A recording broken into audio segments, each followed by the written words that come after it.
Amigos de P1, bienvenidos.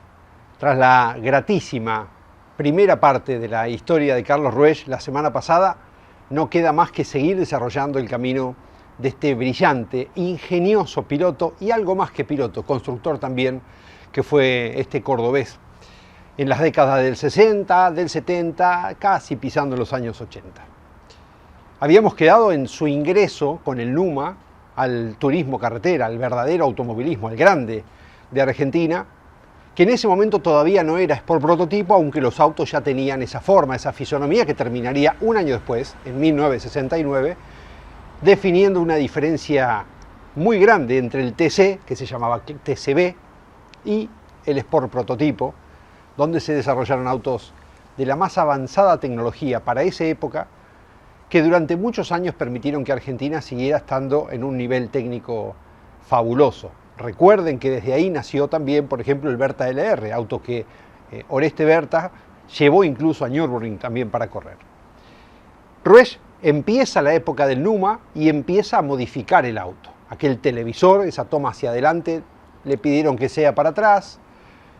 Y después de un accidente en Buenos Aires, llega la intervención de Avante y comienzan a cambiarle la forma al auto para hacerlo mucho más prolijo de lo que era hasta ese momento ese auto que había llamado la atención, era como un engendro raro que nadie entendía y que en algunas fotos que se ve, comparándolo con un TC, con un Torino, por ejemplo, una Liebre, era mucho más petizo, mucho más bajito, por aquello de la ingeniosa forma que tuvo Ruesch de descubrir que con una toma dinámica cumplía con la altura mínima reglamentaria, pero ese auto era más bajito, el habitáculo estaba más bajo, el techo estaba más bajo, y eso era solamente un artilugio para cumplir con el reglamento. Fue probablemente el primer auto que hizo ese cambio, hacia el cual después mutaron todos los Sport prototipo, y habremos visto tantos autos que tenían esa joroba o ese techo elevado precisamente para cumplir. De hecho, una de las críticas que se le hizo en lo estético al hermosísimo Guaira de Heriberto Pronello siempre fue que era como un huevo, y tenía esa explicación. El techo tenía que estar a cierta altura para poder cumplir con el reglamento del turismo carretera, primero del Sport prototipo después. Luego llegarían los Spider, se terminaría esta fórmula de altura del TC y desde 1970 empezaron a aparecer autos mucho más bajitos. En el día de hoy, en el capítulo de hoy, este segundo de la vida de Carlos Ruesch, recorreremos todo a su paso por el Sport prototipo, viviremos, como probablemente pocos pudieron vivir, lo que ocurrió con el accidente de Andrea Bianini, que fue en Las Flores, en octubre de 1970, y que ocasionó que Bianini no pudiera seguir corriendo nunca más, porque quedó postrado en una silla de ruedas por el resto de su vida. Pero Carlos Ruesch era parte de la maniobra, porque venía delante de Bianini tratando de ganarle la carrera. Realmente, la cantidad de anécdotas, de historias que vamos conociendo cuando entrevistamos a estos personajes, nos permiten conocer también detalles de eso que uno tiene en la cabeza, en el imaginario, o en haber leído, o escuchar, porque por la edad a lo mejor no participó activamente de esa época del automovilismo, y que ahora tienen mucha más luz, más detalle de cómo ocurrió, en qué circunstancias, en qué contexto. Terminaremos el programa de hoy con el inicio del periplo internacional de Ruesch, cuando va junto a Carlos Alberto Reutemann para reemplazar a Chiche Caldarella como segundo piloto del equipo de LAC.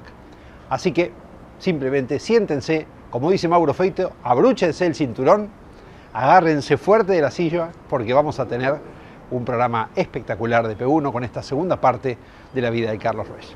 Bienvenidos a P1.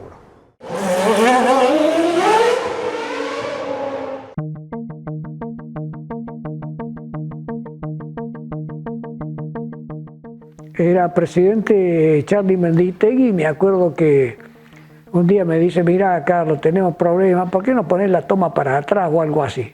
Bueno, listo, abrí los guardabarros, que originalmente también los tenía para el aire atrás, y armé ese auto.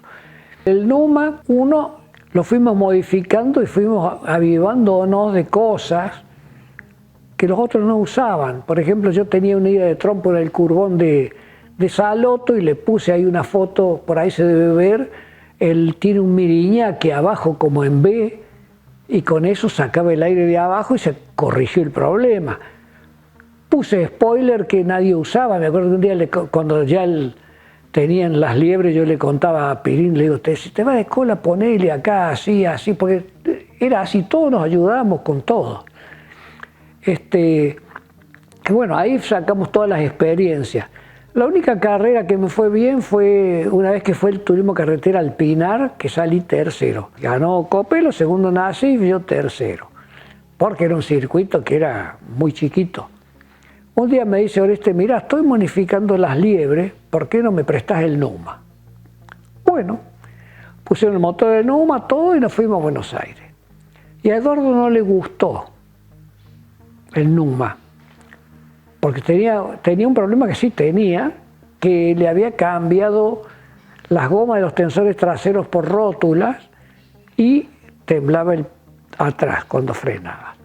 Pero se podía regular y eso a Eduardo no le gustó. Entonces lo corrí yo, con motor Berta, oficial.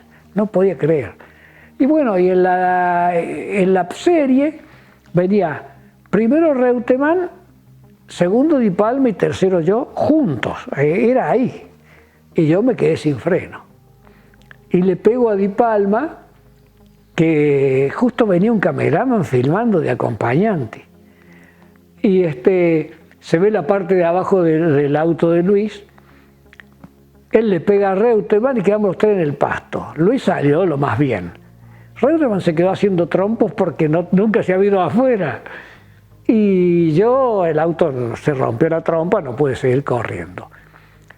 Entonces había una gente que era de Avante, Parodi Garibotti, que viene, Hugo Garibotti, me dice, nosotros hacemos plástico, bla, bla, bla. Charlamos un rato, dice, bueno, dejanos el auto y vemos, vos mientras vas haciendo el chasis, no sé qué. Bueno, les dejo el auto y me vengo acá.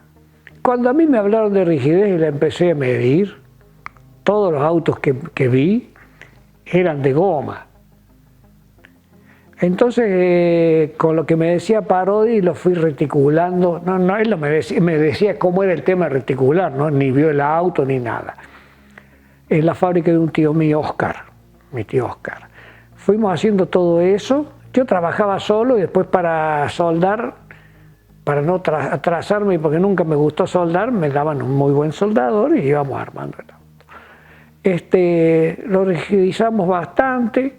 Me di bastante idea de autos que había visto y cosas, sobre todo los Porsche alemanes y eso de la rigidez. Y de ahí Parodi me dice, no podemos hacer diferente las cosas, vamos a hacer, bueno, y hicieron esa carrocería que era, digamos, en realidad era trompa y cola, porque el techo, que tenía que ser de chapa, quedó el original, las puertas originales, todo. Y lo fueron haciendo y hicieron una maravilla. Hicieron un auto fantástico, me mandaron todo muy bien hecho. La cuestión es que cuando vino la trompa, la carrocería, digamos, quedó justo. Y entonces mi tío la armamos, me dice, no, vamos a llevárselo a un pintor, que lo haga bien, así que el auto era un auto de calle. Ese auto fue el auto mejor terminado de carrera que tuve. Y como se podía siempre probar en el Autódromo de Buenos Aires, me fui antes.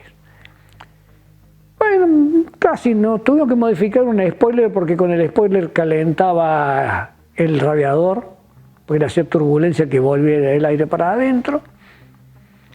Y bueno, el auto iba fantástico. Así que clasificamos, no me acuerdo si sexto, algo así. Y viene Di Palma y me dice, che, qué bien, has clasificado, te va a ir bien mañana. Digo, mañana no corro. ¿Cómo que no corres? No, porque no tengo gomas, sobre todo las traseras. Entonces me dice Luis, pero ahora hay un fulano, no me acuerdo cómo se llamaba, uno que traía siempre gomas, le digo, tiene las gomas, le digo, pero no tengo plata. Ah, no importa, yo te presto un cheque y después un día voy a Córdoba y te lo cobro. Bueno, compré las gomas de Luis y hay una cosa en mi vida muy importante. Casi nunca en mi vida, y en la Argentina una sola vez, usé gomas nuevas. Siempre juntando pedazos de goma para andar. Entonces, bueno, puse dos gomas atrás que hacían juego con las que tenía delante que como eran media angostitas adelante y las de atrás no eran tan anchas tampoco. Y fui con un diferencial más largo que todos, que no se usaba, porque el Torino con ese no llegaba al régimen, pero le gustaba en todos lados. Entonces le puse la 287, creo que era la más larga que había. Y bueno, largamos, iba más o menos bien, la serie esa, peleando la punta, Copelo se queda, no sé por qué razón, pero sale de vuelta, pero ya muy atrasado, y sale a ayudarme, porque había perdido 2 vueltas, me alcanza y me hace seña que me chupa. Y bueno, y nos empezamos a ir, y me empiezo a quedar sin freno. Y salí tercero en la primera serie. Cerca, pero tercero. Y cuando paro me dice Oreste, ¿qué pasa? Digo, no, tengo problema de freno. Dice, bueno, anda a descansar un rato. Sacaron todos los frenos, pusieron todos los de los oficiales, todo eso, todo. Después largué tranquilo, al rato iba solo. Digo, bueno, así que corrí. Cuando uno gana a veces es la más fácil, no la más difícil. Así que bueno, tranquilo, corrí ahí, gané esa. Y una de las anécdotas es que le faltaba 1 kilo, 1,5 kilos al auto. Pero se me había roto la luneta trasera, que era larga, después la modificamos inclusive por aerodinámica. Bajaba de a poquito el auto atrás, como un fastback en la parte de la luneta. Y bueno, salieron de Renault en las camionetas a recorrer el autódromo hasta que encontraron la luneta, y con eso que era, qué sé yo, tenía 1,5 metros por 70 centímetros de ancho, una cosa así, dio el peso. Así que ahí zafamos.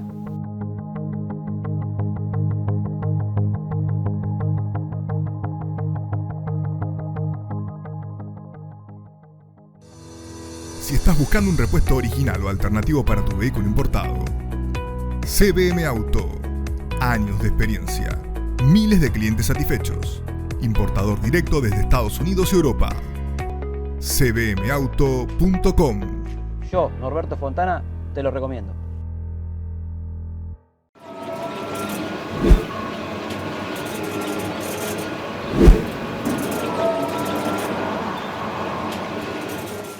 En las noticias de hoy comienzan las vacaciones. Todos están escapando de la ciudad.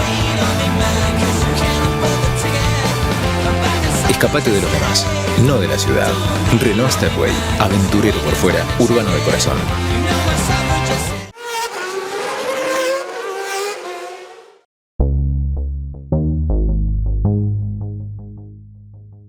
Había 3 o 4, o 2, 3 veces por año las 100 vueltas Shell. Y la carrera es larga, porque fue una carrera larga. 2 series de 50. Era hasta el fondo. Pero después íbamos me parece que íbamos hasta la horquilla de adelante, de allá, me parece en esa, porque mucho corrimos en esa horquilla, era lindo. Y Ascari sin chicana, todos los circuitos que pusieron chicana para mí los arruinaron. Todos. Rafaela, San Juan esa parte era hermosa.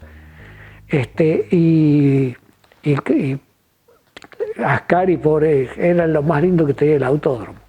Y aparte que el 100 vueltas Shell fue donde apareció este auto que rompió todos los esquemas, ¿no? Entonces sí, hizo mucho ruido ese premio.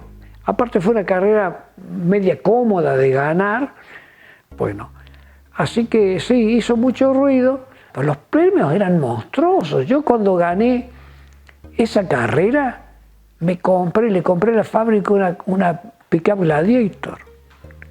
Cuando gané con el Renault la segunda vez, en el 67, la Vuelta del Noroeste, me compré otro Renault. Era, qué sé yo, como 40 millones hoy, un premio el primero. Yo vivía de los premios. Después fueron apareciendo las publicidades y era más cómodo.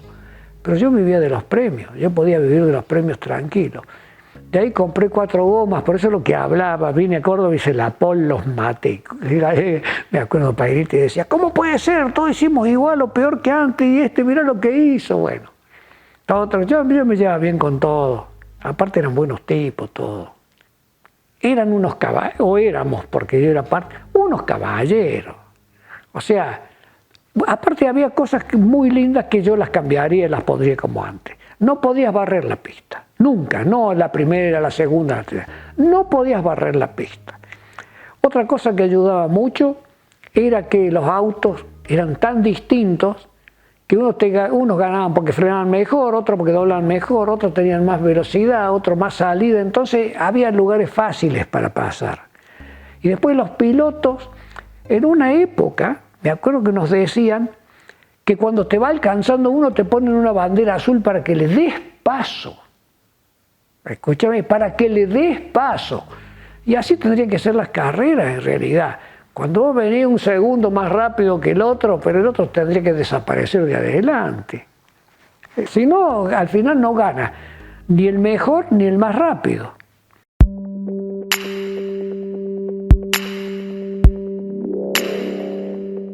Yo manejé nada más que el Trueno y el Numa.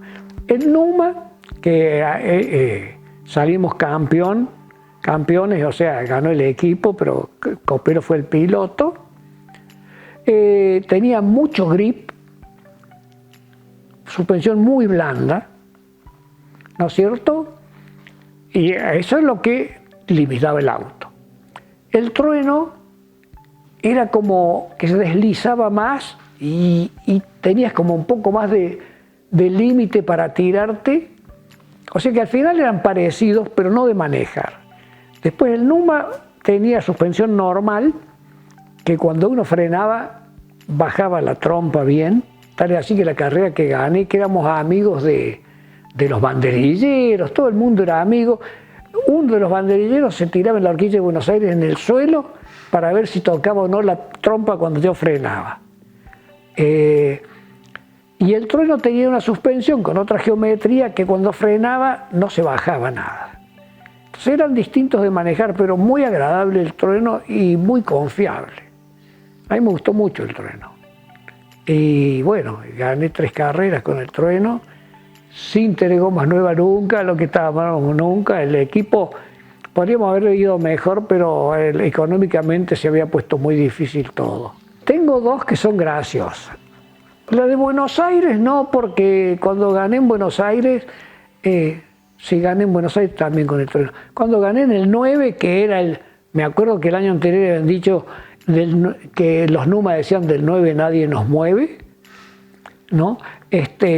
Cuando gané con el Trueno, iba segundo, el nene se fue afuera, no sé si rompió una goma, se le trabó el acelerador, algo así. Y bueno, y gané, pero gané nada más. Paraná es mucho más interesante, porque Copelo me había dicho el año anterior que la curva 2 era a fondo. Entonces, ¿qué pasaba? No le mostrábamos a los otros que era a fondo. Entonces, el Trueno iba muy bien y haciendo a fondo esa curva, que ahora es una curva horrible a 90 grados, qué sé yo, bueno, hacía a fondo el Peralta y hacía a fondo la otra. Toda la recta de esa embajada larga ya la empezabas más rápido. Voy a entrar 5 kilómetros más rápido o 3 kilómetros más rápido una recta y esos 3 se mantienen hasta el final. Entonces, ahí era la diferencia. Ese tipo de curvas, esas que nadie se puede medio a fondo, me gustaban mucho. Y bueno, tal es así que el nene García Veiga me descubre en la segunda o en la tercera, eran 3 series, creo que en la segunda serie me descubre dónde está, porque se volvían locos los de Chevrolet. Pero después, creo que rompió una goma también, o algo, sí, pinchó una goma, algo así, bueno, y fue una carrera, después de eso fue una carrera muy tranquila, muy tranquila. En San Juan, lo que voy a decir, la gente no lo va a entender. Fuimos a San Juan, me dice Steven, mire, yo no voy a ir, o voy a ir el domingo. El jefe va a ser el que era pintor, pero que tenía capacidad de organizar. Yo salgo a clasificar. Primero me pasó una cosa muy importante. Viene el ingeniero Albizu y me dice, que era el del equipo Chrysler oficial, y me dice, Cacho, el Coco Cubertino, no conoce San Juan. ¿Por qué no se lo mostras? Entonces antes se podía salir en el auto, recorrerlo.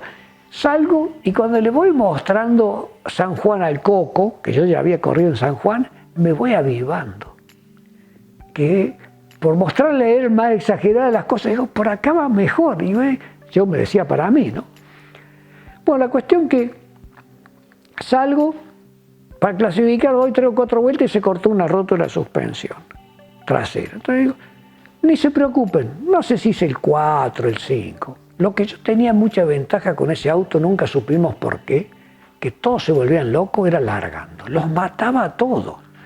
Y me acuerdo que mi mecánico, yo llevé un mecánico de Córdoba, que era el que me hacía el auto. A tener uno de confianza porque es como que faltaba uno. Entonces Steven lo llevó, yo le dije, mire Steven, quiero que lleve. Y me decía, Cacho, me pongo a mirar tu rueda, en las largadas se ponía así. Y dice, patina media vuelta y después sale. Y bueno, eso me lo enseñó Copelo. Copelo siempre en las largadas ganamos, siempre las largadas. Entonces, bueno, la cuestión que la largada también me fui para adelante un poco, después alguno se pasó, no sé qué pasó bien, Di Palma se paró, que entró a boxes. Eso, porque el final es justamente el tema ese. Y resulta que, bueno, yo sigo y me empiezo como a relajar y me pasa el Tano, Andrea, que éramos muy amigos. Entonces, yo es como que me desperté y bueno, y me fui adelante, pero cómodo. Cuando está por terminar me pasa Di Palma. Entonces cuando entramos juntos a boxes, toda la gente aplaudía. Yo creí que había ganado Di Palma. Yo ni sabía que había ganado, ni idea de nada tenía. Y todos, bien, ¿qué te pasó? ¿Cómo salí? ¿Cómo saliste? Me retaban. Así que sí, la de Buenos Aires fue normal, las otras dos tuvieron su parte.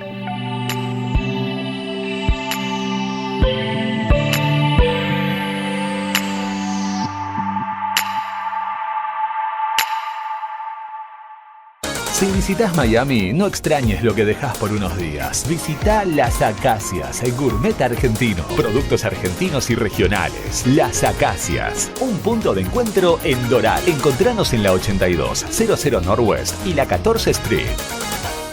Este es un baile que tiene un ritmo y cuando vos entras en el baile tenés que bailar al ritmo del baile. No quieras ir en contra del ritmo.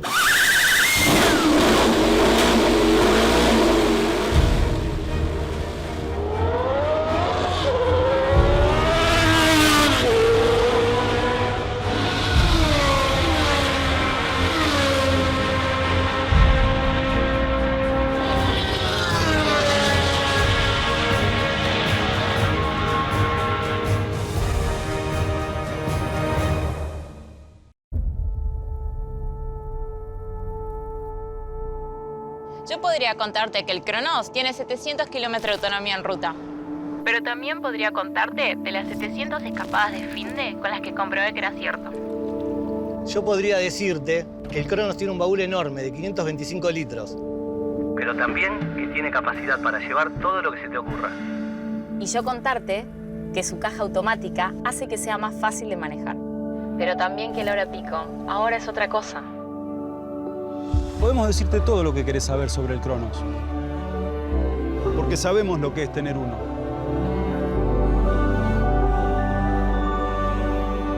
Fiat.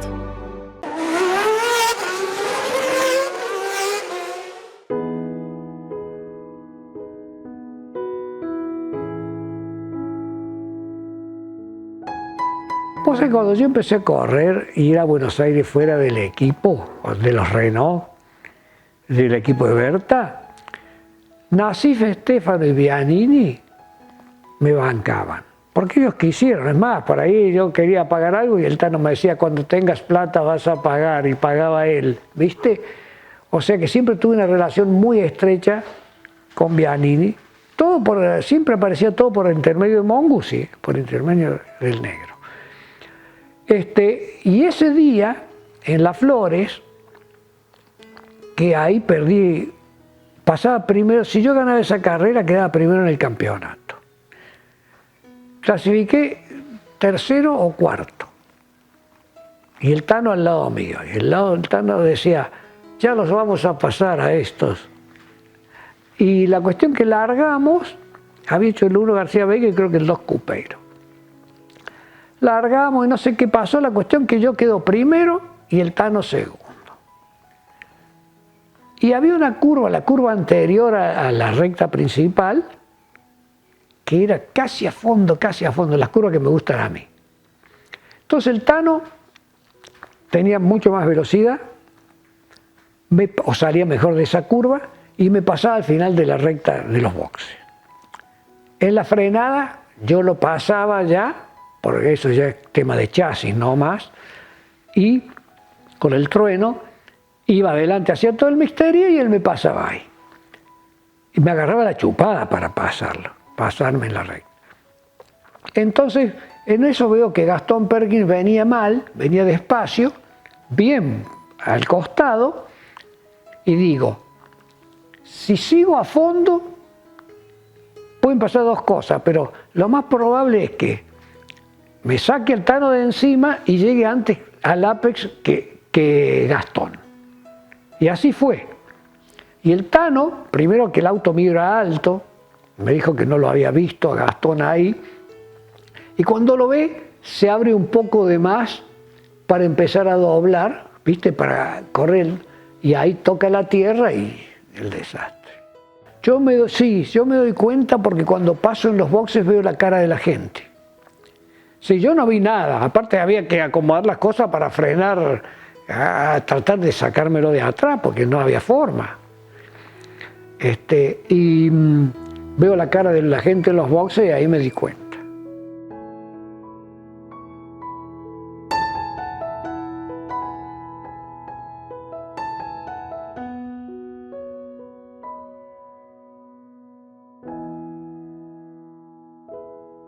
En la serie final se quedaron casi todos. Se me desprende una chapa de abajo del piso del auto, me voy afuera en un lugar, vuelvo a los boxes, o sea, me voy afuera y entro, ¿no? Y me sacan la chapa y seguí, no sé cómo terminé, tercero, cuarto, quinto, no, tercero, bueno, no había ni podio ni nada, más con lo del Tano. Bueno, y ahí perdí, no sé si el campeonato, porque después el nene sacó mucha ventaja, pero por lo menos hubiera peleado más cerca. En la temporada del 70 terminó siendo subcampeón, sería pero empatado con Cupeiro, y no sé si Cupeiro tenía un segundo puesto más o algo que en realidad quedaría adelante. Por el momento siempre se hablaban que fue empatado. Es lindo empatar con un amigo. Bueno, ahí termina el año 70 y yo empiezo a trabajar con un Numa, con el mismo Numa mío que arranqué en la base del 1, empiezo a trabajar en un Numa nuevo. Pero en un momento dado me voy a La Pampa a cazar y aparece mi papá con un amigo, porque si no para encontrarnos ahí era difícil, y entonces me dice que me habían llamado del Automóvil Club y que si quería ir a Europa, que si quería fuera a un Automóvil Club y hablara por teléfono con el Comodoro Vaca.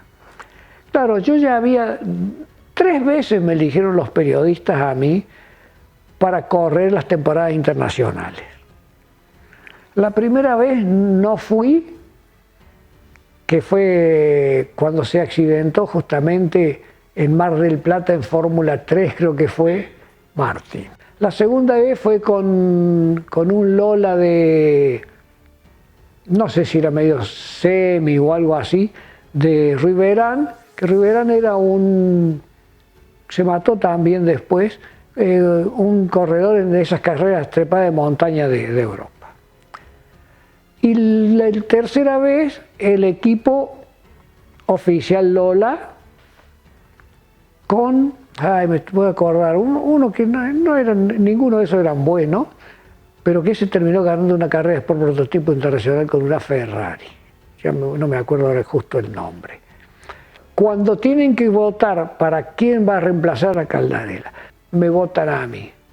Yo había hecho el comentario, nunca sé si eso tuvo algo que ver o no, que me hubiera gustado ir a Europa a apoyar a Reutemann, a ayudar a Reutemann, no a quererlo pelear. No es una crítica a Caldarella que agrega una cortina.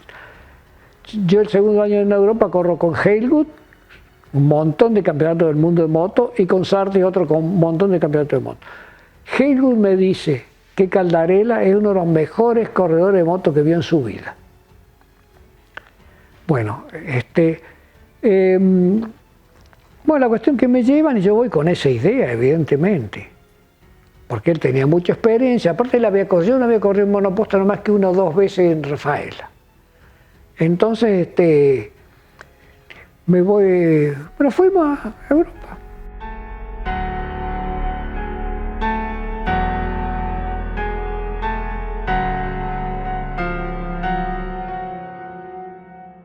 En cualquier tipo de riesgo ponemos seguridad. Somos Martínez Sosa, asesores de seguros, y trabajamos con las compañías más importantes del mercado para llevar seguridad a más de 600.000 clientes. Martínez Sosa, asesores de seguros, una compañía HMS.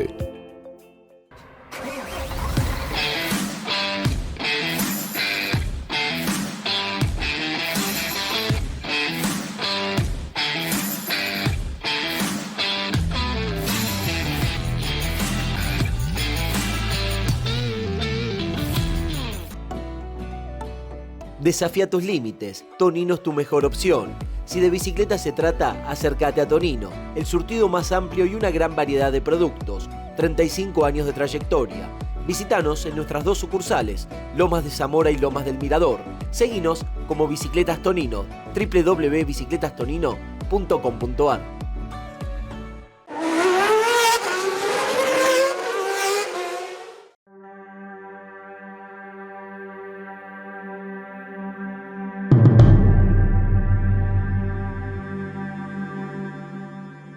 Fuimos a Europa, con el Lole teníamos una relación que se agrandó muchísimo después. Y bueno, ahí estuvimos en Europa aprendiendo. Primer año bastante difícil al principio porque había que arriesgar el triple de lo que yo arriesgaba acá. Yo acá corría muy cómodo. Y allá al principio no entraba en los 30 o 20 y pico de autos que corrían.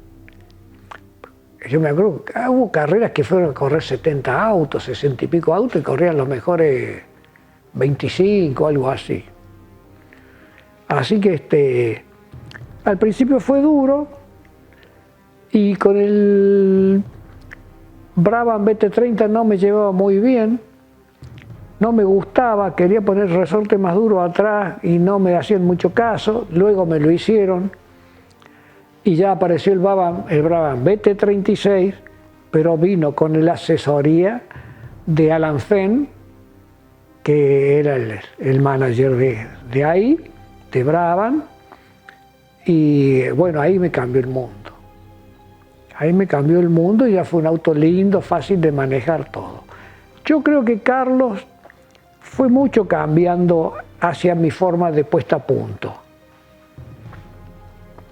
Y bueno, y fuimos aprendiendo, él lo que ya estaba en otro año, digamos, pero estaba aprendiendo. Tal es así que al año siguiente, cuando yo corro en Europa, terminábamos un entrenamiento y nos juntábamos a ver las relaciones, todo. Teníamos mucha amistad. Pasaron varias cosas interesantes. En las primeras carreras, 2 o 3 carreras, no estaban las relaciones que yo buscaba. Yo había escuchado eso de Caldarella. Pero bueno. Entonces un día viene Peter Briggs, que fue el que me llevó a Sartis, digamos, el que abrió las puertas o me eligió para ir a Sartis, que era el manager de Ronnie Peterson. Viene y me dice, muchos me hicieron preguntas parecidas a esas. Dice, ¿por qué no andas mejor? ¿Qué te falta? Entonces le digo, bueno, es que no, las redes de las relaciones no están. Dice, bueno, pedímelas a mí. Entonces, las veces que faltaron, las pedí, nunca más faltaron. ¿Viste? Pero bueno, la Fórmula 2 en esa época era dura. Era dura porque corrían varios campeones del mundo. Yo cuando llegué ya Jackie Stewart no corría más en Fórmula 2, pero corría Graham Hill, corría Emerson Fittipaldi, y después corrían un montón que fueron, yo me inicié 2 o 3 carreras después que se inició el Lauda. El Lauda no iba, lo que voy a decir no tiene nada que ver, la gente tiene que entender. No iba mejor que yo, pero eso no significa nada, no quiere decir que yo iba a ir como Lauda. No significa nada. Posiblemente no iba nada mejor como Lauda, pero bueno, empezó Lauda, Jody Scheckter, Ronnie Peterson. Bueno, yo era amigo de Lauda y de Ronnie Peterson, por supuesto Reutemann, Emerson, Pache mucho. Tal es así que ese avión que él se mata, lo normal hubiera sido que hubiera ido yo, porque él me había invitado que me fuera a volar en el avión, a ver los capibaras, o sea, los carpinchos y volar y todo eso. Sí, cuando en un momento dado el equipo Surtees tiene 3 autos, que es Halewood, Pache y yo, no hablemos de la parte del autódromo, el resto era tan divertido y tan lindo con Pache y Halewood, unos locos de la guerra. Por ejemplo, Emerson ya creo que había sido campeón. Graham Hill no hablemos, buen tipo Graham Hill. Y bueno, Peterson estaba ascendiendo, Scheckter estaba entrando, pero era equipo oficial McLaren. Eran todos equipos oficiales los que estaban. Emerson era el otro equipo oficial. O sea, es el primer año ya. Me tocaban todos esos nenes con equipos oficiales. Bueno, así que me fui a Europa y corrí allá, al principio sin resultado, después sí, y al final terminé, que es lo que yo hablaba de los subcampeonatos, subcampeón de la Copa de 2 Mundos, que era puntaje de muchas carreras de allá, más las de América, de Sudamérica.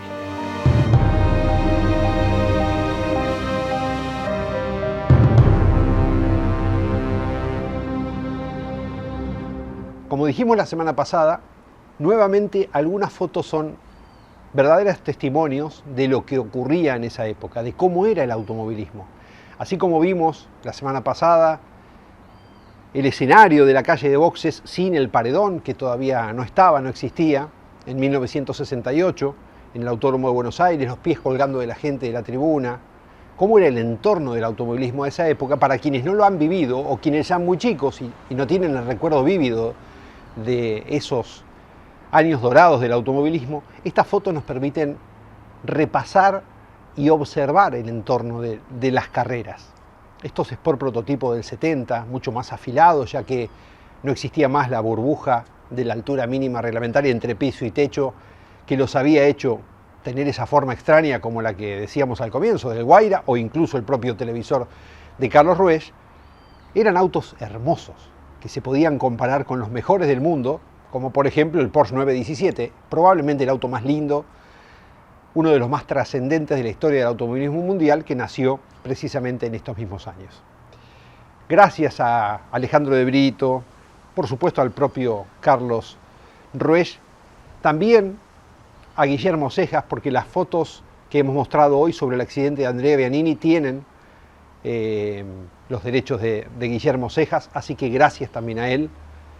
Este tipo de documentos nos permiten tomar conciencia del automovilismo hermoso que teníamos en esos años. Muy pronto vamos a tener en P1 una entrevista que también va a permitirnos entender cómo algunas categorías que brillaron, que fueron absolutamente esplendorosas, casi se disolvieron y quedaron en el olvido. Prepárense porque en un par de semanas probablemente tengamos una nota muy interesante repasando la historia de una de estas categorías que hoy da lástima ver cómo la han destruido o la han dejado caer hasta que casi desaparezca. Pero no quiero quedarme fuera de la historia de Ruesch. La semana que viene repetiremos o repasaremos con mucho más detalle 1971, el primer año de Ruesch en la Fórmula 2 con Reutemann de compañero, y también entraremos en el 72, el segundo año de Ruesch, con el apoyo del ACA y de algunos sponsors argentinos, pero ya no con el equipo del Automóvil Club Argentino, sino dentro del equipo Sartis, en el que cerró su trayectoria internacional, por lo menos en esos 2 años antes de volver a Argentina, y que estuvo tan cerca de llegar a la Fórmula 1. Hay algunos datos, algunas anécdotas imperdibles que les recomendamos que esperen una semana más para poder escuchar. Los esperamos aquí en 7 días con más P1. Hasta entonces.